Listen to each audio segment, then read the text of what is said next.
Welcome, everyone, to our very first episode of Couple of Nerds, the podcast where we talk about everything nerdy, Dungeons and Dragons, crafts, all crammed into one tiny little apartment. I am your co-host, DnDWife, and with me is my co-host, Dungeon Master Eguile. How's it going, everyone? We are so glad to finally be doing this. I think we've been wanting to for a bit. We were just maybe Yeah. a little scared. It's tough, talking in public, but I think it's really important to tell people about our unique experience. We do have an in-person table, and I think that's something that's very unique nowadays. Not a lot of people have that. It's always kind of been my DM philosophy with that both in-game and out of the table is really important because when you're there sitting and you can see each other face to face, that's the connection you want to make when you're playing RPGs. Yeah, and it's super fun to get all excited too in a group. I think it's really important to share that in person as well. It's kind of difficult to do that over a screen to all be super excited. Plus, there's that fun of, you and I being husband and wife and that extra little fun that creates in a D&D table. So that's going to obviously lead to some interesting and fun stories. Yeah, that'll be super fun to share. But let's talk a little bit of who we are, why we're here, what are we doing? Right? As you know, I'm DnDWife. I am a player on this table. I'm also Dungeon Master Eguile's wife. I paint, I do all the miniature painting for the table, and I write the blog, DnDWifeStories.com, where I, go over all of our adventures together as a table. I'm Eguile, aforementioned Dungeon Master, as well as the husband. I've been running this table for about 5 years now. Just started off just with, like everyone, the intro to Pendelver and got to learning. I also the main terrain crafter. I tend to be doing all the bigger projects. The DM table that I have and everything that I set up is pretty much created here in the apartment. And I like to show ways that even though you're in a small space, you can craft some pretty big stuff. And I'll be able to show that later on. Oh, yeah. I'm really excited to talk about how you can still have a really great looking table with terrain and everything, even though you're in a really small place. And you don't have to buy all the expensive stuff either. I'm using bed frame risers to hold my table up, and it works and looks great. So there are very simple ways to have an excellent looking table for next to nothing. Exactly. And I'm, for one, am super happy to be sharing that with everyone, whoever might be listening. We're super excited for you. The whole reason we even got started with this was because of you. Your curiosity and then, of course, watching Critical Role is what really got us started in all of this. That is true. We started watching, I think in 2018 is when we started watching Critical Role. It had been it was already a few episodes in. I want to say we were like 3 months behind at least, but it was still when it was still on Geek and Sundry for sure. Yes, yeah, they were still there, but it was still fairly advanced. So we got in and we had plenty of backlog to go through at that point. Yeah. And from the very first episode, we were hooked. Yeah, obviously the story-driven aspect of it we've always loved, and that was always something that really attached to us. But I think, it was just more of looking at that, because at the time, we would have been playing mostly MMOs online. Shout out to Final Fantasy 14. Oh, yeah. We've been playing that for years, but just sitting on, online talking to people, we didn't have that connection, though we were playing with 12, 15 people at a time. Oh, yeah. So once we saw something that we could nerd out and sit at home and be at our table and have snacks and play nerdy games, sign us up.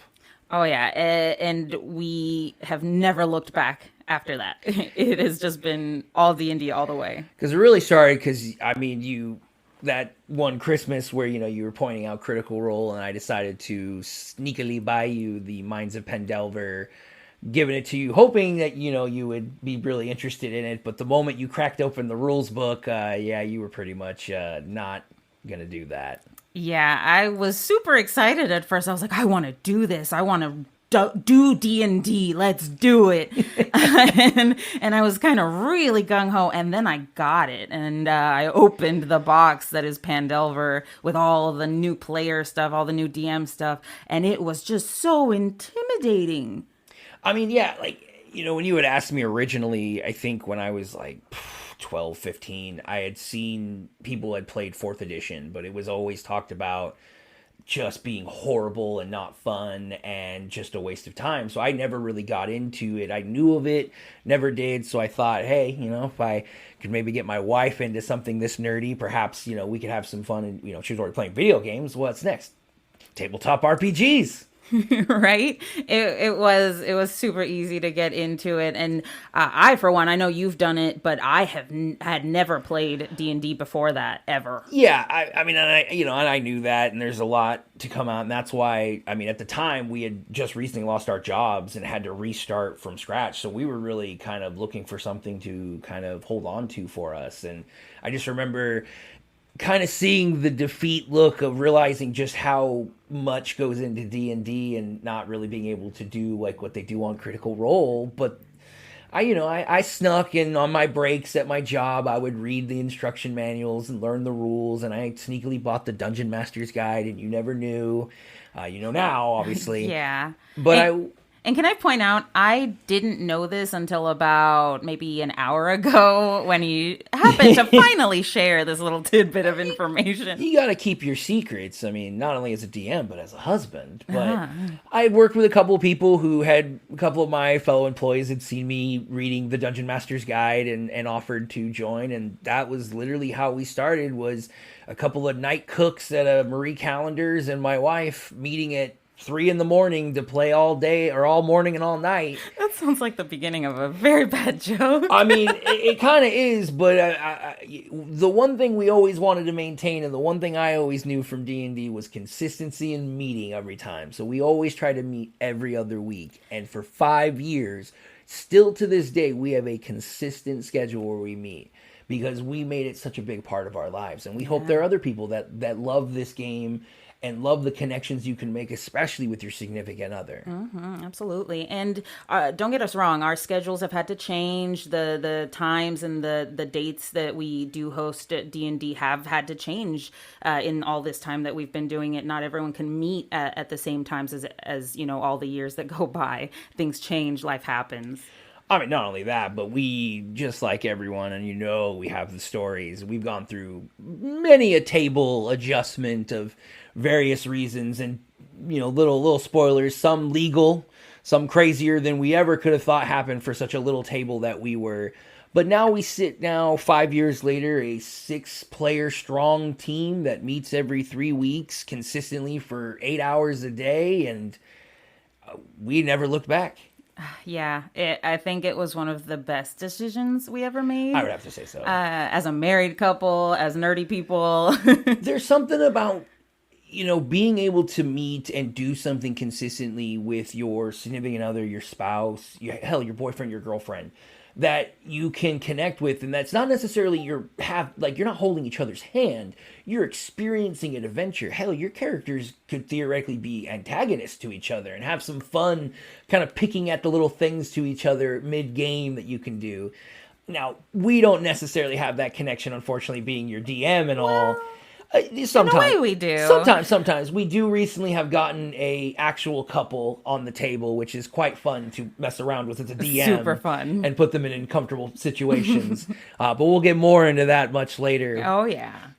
And then, let's talk about some of the stuff that we're going to talk about, right? What are we trying to tell people? I mean, obviously, the biggest thing we like to talk about is the fact that you can do D&D anywhere and with anything. Yes. And so our big thing is that we, as much as we'd love to own a home, we've always lived in an apartment and been apartment cruisers. And it's a little tough sometimes, especially when you're a dungeon master and a player, to organize, have all this supplies and stuff that a lot of people think you have to have. So we feel like that's a way we can kind of share that experience and some of the tips that we've had of condensing and storing everything from a tiny one bath bedroom bathroom to now that we have a 2-bedroom, 2-bath with a little bit extra space. Yeah. But it takes time. And I feel like from our experiences and also what we can share with others and what they can share with us, we can just increase that community even more and, connect apartments around the world. Yeah. I do think it's important to point out that we are dinks. We do not have children. It's not something that we've had in our heads, and so we're really lucky to be able to have an extra bedroom now.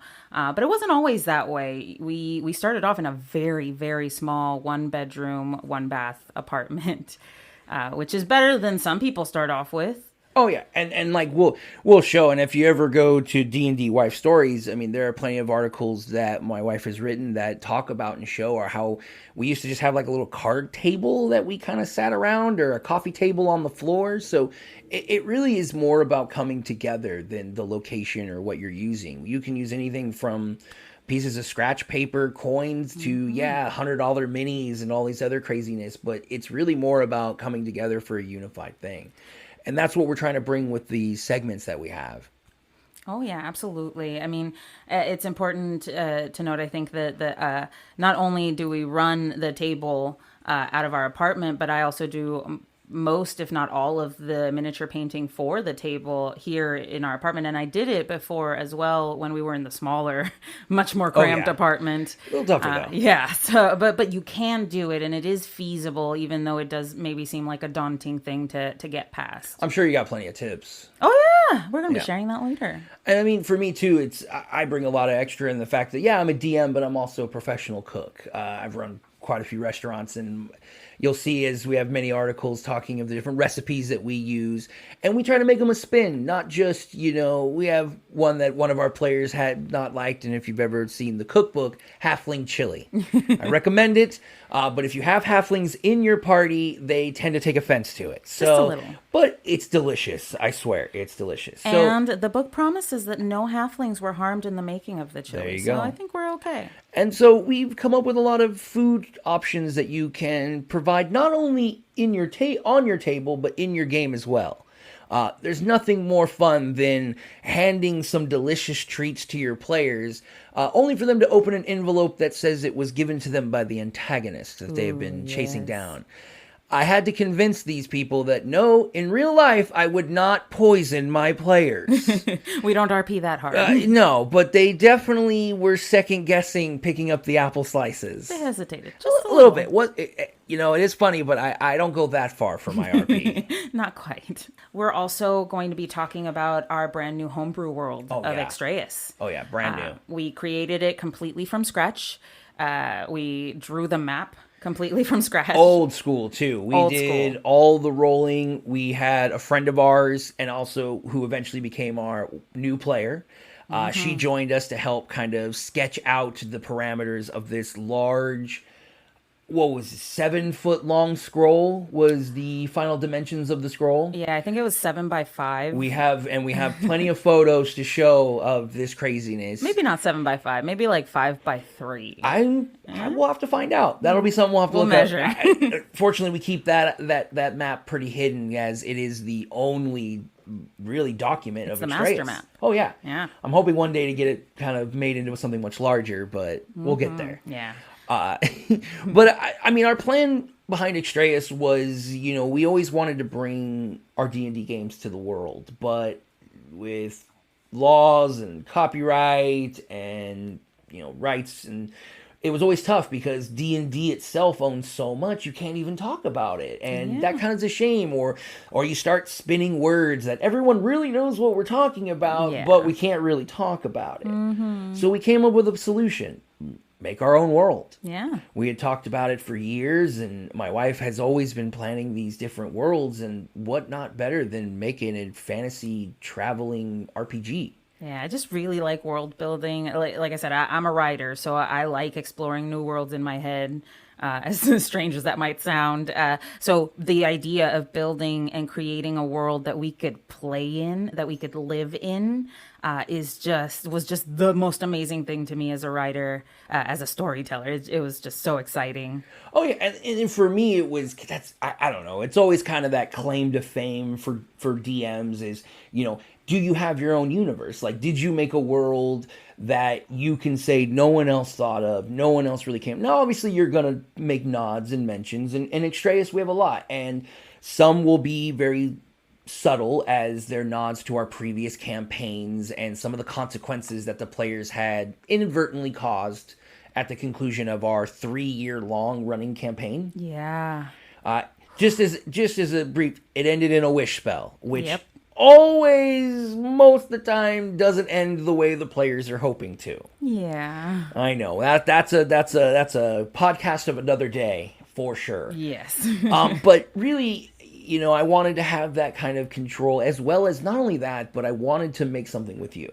Yeah. I wanted to have that connection of a world that we could create together and that I could help run and build, and that you could actually live in that world. Oh, yeah. It was so cool to be able to just jump right in. Right? Like, I'm not a writer. I'm more of an orator. I public speaking for 15 years. Yeah. Always known to be a very good impromptu speaker, which has always been my key, but writing was never my strength. So when it came to becoming a dungeon master and creating a world through voice and through a group, I never looked back. And we've now been building Extraeus for about a year now? Yeah, it's coming up close to a year in February. And in my insight, we created a different kind of aspect too, as this world is so new in that my players, as well as DnDWife here, are actually creating the world as they go. The players themselves had to create their own hometowns because that was their hometown. They had to describe what they were made as. Yeah, and then we had to find out where they were located in the world. Now, obviously, having my wife here be a part of that was going to be very difficult, and she was always worried about metagaming, that dastardly thing. Yeah, that was a tough thing to kind of get over as a player, as your wife. I think we also came through with a pretty good compromise, and I think a pretty unique setup for a character. If you want to kind of give a little sneak peek to your current character, your traveler of Extraeus. I went the really easy route. Amnesia's the best for when you don't want to do a lot of hard work to start with. So I just left it all up to my DM, of course. I don't know anything about this world. But as you know, that's not always the best idea, as you've been getting these bursts of memories and recollections that I have kind of made it a personal agenda to put you through the emotional kind of spin cycle. Oh, yeah, they've been head-splittingly fun. Everything from mundane to horror-inducing cringe, I know. Yeah. There's been, geez, we have only been playing for a year, but there's so much that has already gone on that we've experienced in this world. Which is why we also have one of the other segments we have, which will be called Lore Drop, will be specifically just talking about Extraeus itself, how we made it, the species, the cultures, the cities that were made not only by myself, but my players as well. We also have plans in the future, hopefully you future listeners, to allow for you guys out there to also help build parts of Extraeus. Help me build towns, NPCs, and other things so that you can hear about these and how my players interact with them in certain chaotic ways. Yeah, I'm sure we'll have some contests or something to see if someone would like to have their NPC or maybe a town named after them. It would just be really cool to be able to include some of the viewers, some of the readers in on this. So essentially, what we have then, and just to give a little obviously notes, we'll also be talking about the adventures in Extraeus itself. Looking at my ragtag group of travelers, as I've called them, since, as my wife can contest here, they have yet to name themselves, even though they're level 4. Yeah, it's tough, Some of the good names have already been taken by a lot of the online players, and so it's kind of tough to come up with something unique. We've had a few different, things thrown out there, little names thrown out there, but none of them, I don't know. They don't feel right yet. It's a tough one. We've had some hit or misses for our other ones, and we'll probably reveal those later on. And if anyone is curious to know the previous campaign team names. Yeah. But I think this is going well with our travelers so far. Obviously, we've kind of hinted a little bit of DnDWife's character. Are you willing to at least drop the name of your character? Oh, and the accent? Oh gosh. Okay. Well, I'm a British person in this one. I don't know if that's a very good accent. I hope so. Oh, we love it. I'm so sorry. If not, British people, I apologize to the entire island, I guess. Or country. It's good. Sure. But I guess my character's name is Luna. That's her found name because she does not remember anything, including her actual name. But that's how she was found. She was very pale, has very dark hair, and the people who found her thought she looked like a little bit like the moon, so they called her Luna. And the special thing is you are playing a high elf, which is going to be much different in Extraeus. Now, all the species are very much different.